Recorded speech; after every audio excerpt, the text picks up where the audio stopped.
রাগে ক্ষোভে চোখগুলা লাল লাল করে এখানে আশেপাশে ঘোরাফেরা করতেছে। খেয়ে ফেলবে, মেরে ফেলবে, ধরে ফেলবে, শুধু বলতেই পারে, আর কিছু করতে পারে না। কারণ তাদের লাফালাফি গুলা গত 17 বছর আমরা দেখেছি, শুধু লাফায়, আর কিছু করতে পারে না। আমাদেরকে ভয় দেখায়, ওদেরকে আমাদের গুনার তাই নাই।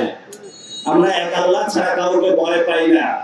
এইসব ছাত্রদল, যুবদল, বিএনপির যেসব চুলকুটি সন্ত্রাসী আছো, আমরা তোমাদেরকে এখনো দাওয়াত দিচ্ছি, হেদায়েতের পথে আসো, নারীদের পক্ষে দাঁড়াও, হিন্দু ভাইদের পক্ষে দাঁড়াও, ব্যবসায়ী ভাইদের পক্ষে দাঁড়াও, আলেম ওলামাদের পক্ষে দাঁড়াও।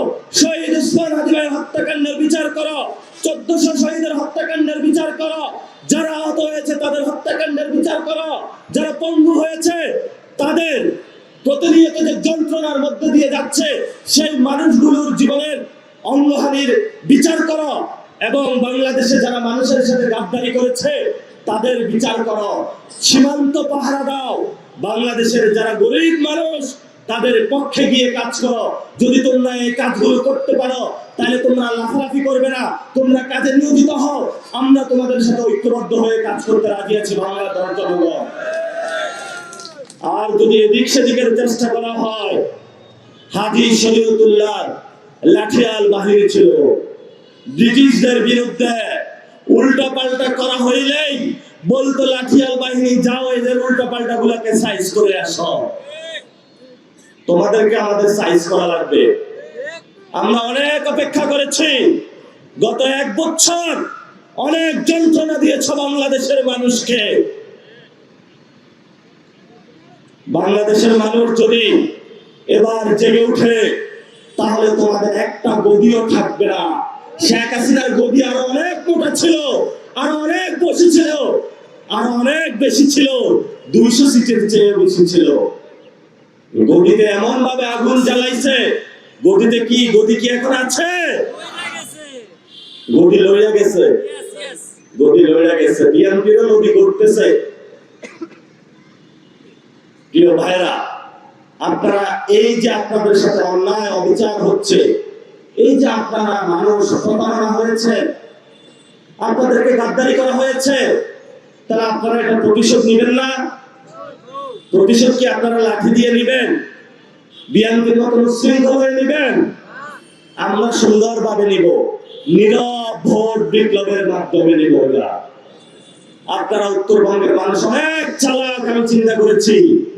আগেই বুঝেছিলেন এইসব বন্ড প্রতারক বিএনপিকে নির্বাচনে আগেই আপনারা হলো এখানে উত্তরবঙ্গে প্রতারিত করেছেন, তাদেরকে আগেই ভোটে আপনারা তাদেরকে খারিজ করে দিয়েছেন।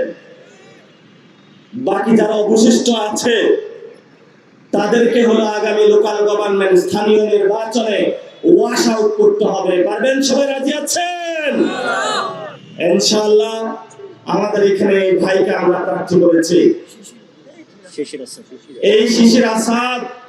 যদি কারো অন্যায় করে থাকে আমাদের কাছে আসবেন, তাহলে আমরা ওনার প্রার্থীটা ক্যান্সেল করে নিব। যদি ওনার থেকে আপনাদের এখানে কোনো ভালো মানুষ থাকে আরো, তাকে আপনারা নিয়ে আসবেন আমাদের কাছে, উনি এখানে নিজের আবেদন প্রত্যাহার করবে। কি ভাই, আপনি রাজি আছেন? উনি রাজি আছে। যদি সামনে আগামী ইলেকশন পর্যন্ত কোন অপরাধ করে আমাদের কাছে বিচার দিবেন, আমরা তাহলে ওনার প্রার্থীতা প্রত্যাহার করে দিব।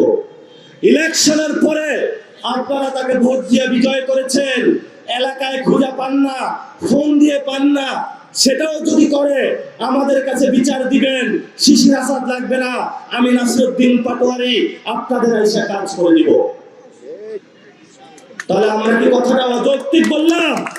কথা যদি যৌক্তিক হয়ে থাকে, আমরা আপনাদের কাছে আপনাদের সন্তান হিসাবে আগামী স্থানীয় নির্বাচনে আপনাদের কাছে ভোট চাচ্ছি।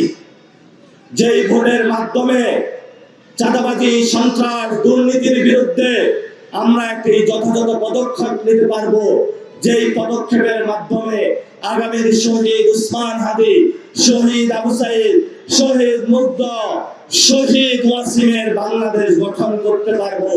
সেই গঠনের আহ্বানের আহ্বান জানিয়ে আমি আমার বক্তব্য শেষ করলাম।